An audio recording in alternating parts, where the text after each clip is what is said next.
Bom, hoje é dia de falar de muitas coisas, é dia de falar do 9º episódio, do 10º episódio, dos comentários de vocês da semana passada, da série como um todo, comparar ela com o filme também, porque é muito importante por ser uma espécie de remake. Então hoje é dia de falar tudo isso e sobre o final, que eu confesso que não gostei tanto assim.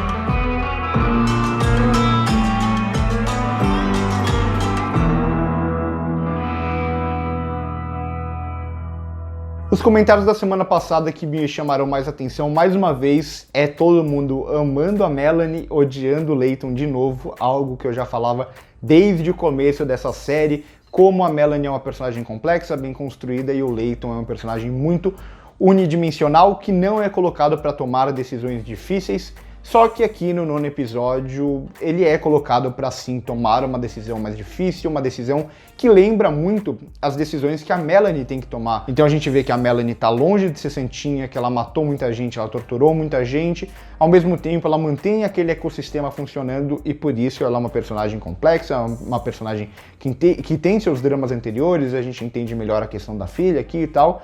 E o Layton é colocado finalmente para decidir sobre a vida de outras pessoas, ele acaba soltando ali os vagões e tal e matando muita gente. Eu acho que essa decisão, ela vem tarde demais. Eu acho que esse protagonista, ele tinha que ter tomado essas decisões mais difíceis durante toda a temporada e não só no 9º episódio, mas ainda assim, algo positivo ali no final do 9º episódio. Outra questão que me chamou muita atenção é muita gente falando: ah, mas essa revolução aí, ela não é sustentável, a Melanie tá certa e o Layton tá errado. Eu acho esse tipo de comentário um pouco sem sentido se a gente olhar no contexto da série, naquele mundo dos personagens, na diegese dessa série. Por quê? Pra gente que tá olhando de fora, tudo isso pode parecer muito simples, a gente pode olhar a Melanie apenas como uma personagem que tomou decisões difíceis, mas mantém tudo aquilo funcionando, e o Layton é só um cara que tá tentando uma rebelião que pode no final acabar matando todo mundo. Mas, se a gente olha no universo dos personagens, pelo que os personagens passaram, eu acho que a rebelião faz total sentido, ela é justificável. São personagens que ficaram no fundo do trem sem humanidade nenhuma, e quando eles têm a chance dessa liberdade, eles vão tentar essa liberdade não se importando tanto ou não pensando, parando para pensar se aquilo a longo prazo vai ser sustentável ou não. Então eu acho que no universo da série, para aqueles personagens faz sentido. É muito mais fácil, óbvio, a gente olhar sempre tudo de fora e julgar os personagens. E aí a gente chega ao 9º episódio, que eu confesso que é um dos episódios que eu menos gostei, por ser um dos mais problemáticos do ponto de vista de roteiro. Então aqui são muitos e muitos e muitos furos de roteiro, assim, é um negócio impressionante. Todos os conceitos que eles tinham apresentado antes na série, aqui eles quebram esses conceitos como se nada tivesse acontecendo. E desculpa, eu sei que sempre que eu falo dos furos de roteiro, tem muita gente que tá gostando da série que tenta justificar fazendo umas manobras, falando: ah, mas e se tal coisa aconteceu? Não, esses elementos para explicar o que acontece na série tem que estar na série e não a gente tentando inventar resoluções mirabolantes para aquilo fazer sentido.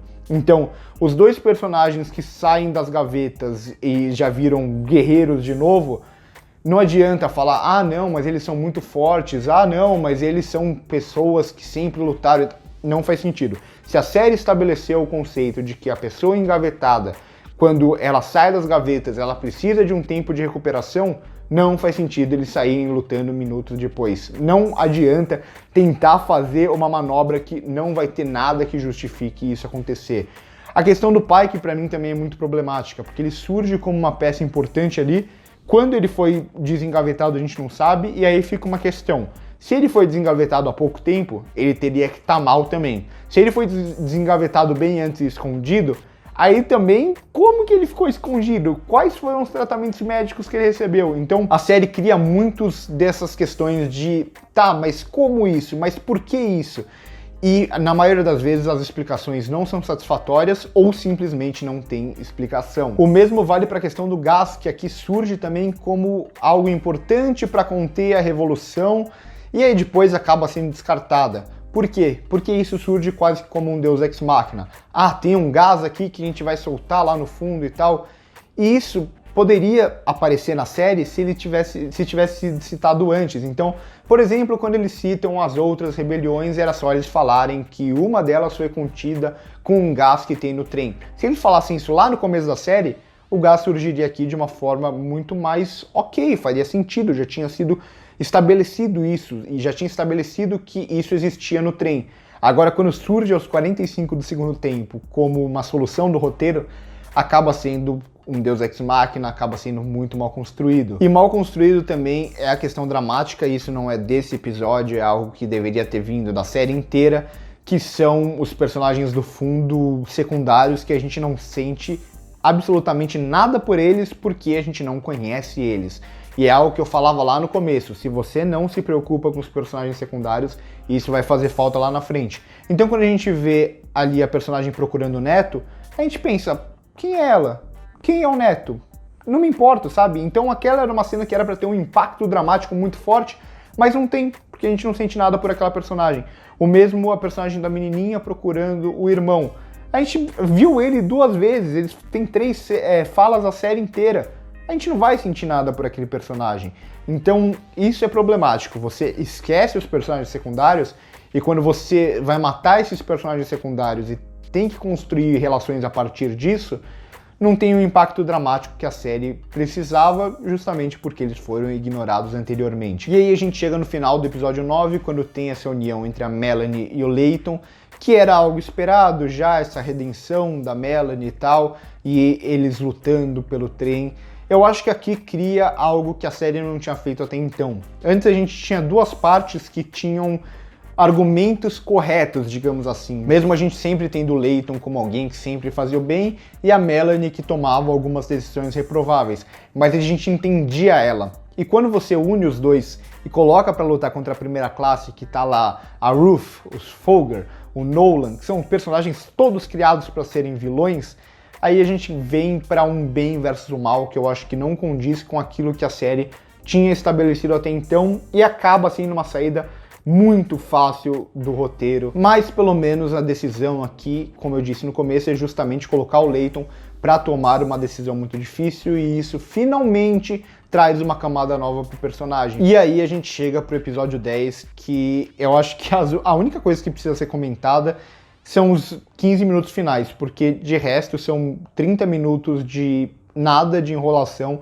justamente para um final bombástico. A gente até tem algumas coisas legais que precisavam ser resolvidas, como o Layton vendo a questão com a Zara, da filha ou filho deles que vai nascer, que é meio brega, mas ok. Tem a questão da LJ ali com aquele outro personagem que eu nem lembro o nome, e eles agora, são parecidos e, enfim, coisa de novela, mas precisava ser resolvido de alguma forma. O mesmo da Teal com a Jinjo, eu já gosto um pouco mais da separação das duas. E o que eu mais gosto é justamente a questão da Melanie ali com a filha dela no passado, aquela cena é muito boa, a cena que ela começa a relembrar da filha, e aí a direção aqui faz algo muito inteligente, que é trabalhar o laranja e o azul. O laranja quando ela lembra, porque tem essa questão de aquecer um pouco mais, de algo quando ela se sentia bem no passado e tal. E o azul quando ela volta para os dias atuais, que é uma cor mais fria, que ela tem aquela dor dentro dela.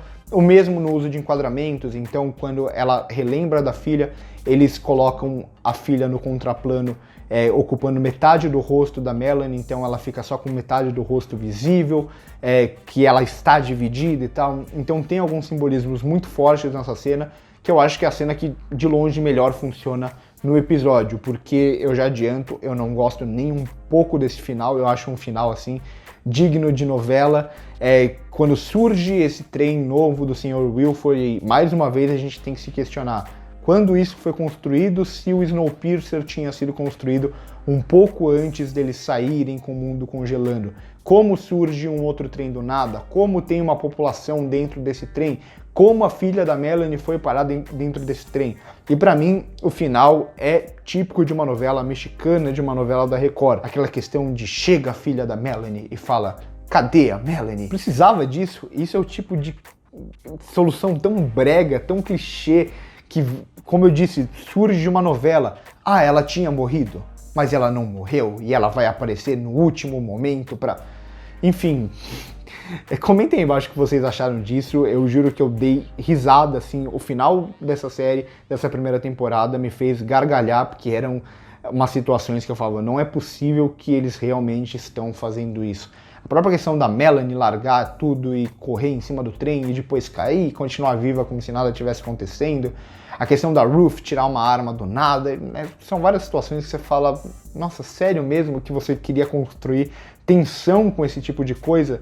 E na verdade fica apenas ridículo. Então pra mim, o último episódio da série é de longe o pior de toda a série. O nono tem algumas coisas interessantes, mas também tem vários problemas de roteiro.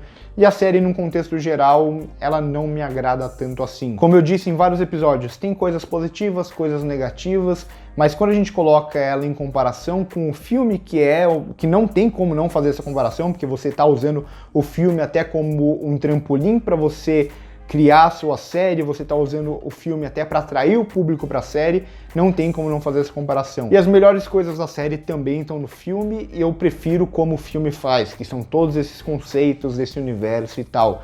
Mas o filme, ele é muito melhor em todos os aspectos que a gente pode imaginar. Então os personagens lá são construídos de uma forma mais crível, a rebelião é muito melhor, a direção dos dois é incomparável, a diferença entre cinema e televisão que ainda é muito clara. Todo o design do trem lá, a gente tem uma noção do trem, a gente vê eles avançando por todos os vagões, a gente entende como funciona aquele universo, enquanto a série tem muito mais tempo para desenvolver isso e não desenvolve. E aí no final a gente vê que a série ela acaba escolhendo pelas decisões mais fáceis possível sempre. É ainda injusto comparar porque a série não acabou, ela vai ter uma segunda temporada e tal, talvez uma terceira depois, e é mais justo quando a gente compara as duas obras terminadas.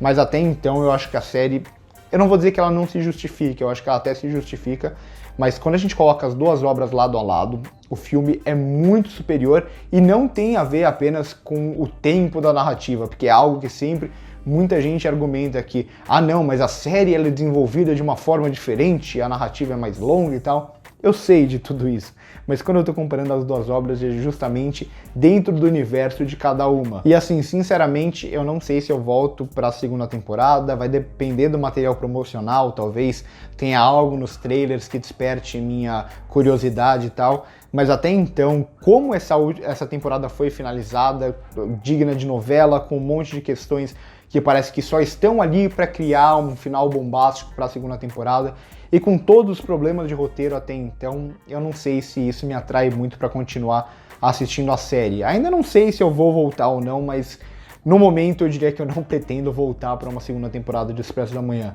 Não que a série seja ruim, só que ela não é boa o suficiente para me manter querendo assistir. Se fosse para dar uma nota de toda a temporada, eu daria assim 5,5 talvez, 5,5, 6, mas acho que 5,5 fica de bom tamanho com todos os problemas que a série e a temporada até então apresenta, uma temporada que é sustentada por uma personagem, ainda bem que a Melanie existe. Então por hoje é isso, espero que vocês tenham gostado do vídeo, se gostaram deixe seu like, se inscreve no canal se ainda não é inscrito, comentem o que vocês acharam dessas questões que eu abordei aqui, se vocês concordam comigo ou não, se vocês discordarem, por favor, com educação, com argumentos pra gente poder trocar essa ideia numa boa. Por hoje é isso e corta!